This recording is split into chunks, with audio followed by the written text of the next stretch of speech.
ভারতের গণমাধ্যম বাংলাদেশ নিয়ে অপপ্রচার ও মিথ্যা প্রচারণা চালাচ্ছে বলে মন্তব্য করেছেন স্বরাষ্ট্র উপদেষ্টা জাহাঙ্গীর আলম চৌধুরী। ভারতীয় মিডিয়ার অপপ্রচারের বিরুদ্ধে সত্য তুলে ধরতে সাংবাদিকদের প্রতি অনুরোধ জানান তিনি। তার দাবি, দেশে কোনো অস্থিতিশীল পরিবেশ তৈরি হয়নি।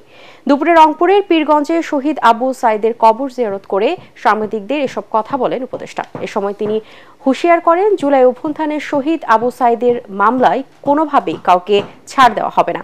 পরে আবু সাইদ ফাউন্ডেশনের পক্ষ থেকে দুস্থদের মাঝে শীতবস্ত্র বিতরণ করেন তিনি। কোনো অস্থিতিশীল পরিস্থিতি তৈরি হয় নাই।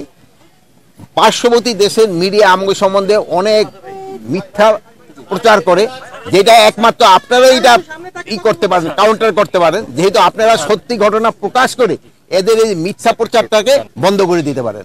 এই মামলাটা যত তাড়াতাড়ি সম্ভব আমরা শুনানি শুরু করব এবং অন্যান্য যে আসামিরা ঘুরে বেড়াচ্ছে তাদের যদি আপনারা আইডেন্টিফাই করতে পারেন এবং আমার পুলিশ আইডেন্টিফাই করতে পারে, তাদের অবশ্যই আইনের আওতায় নিয়ে আসা হবে।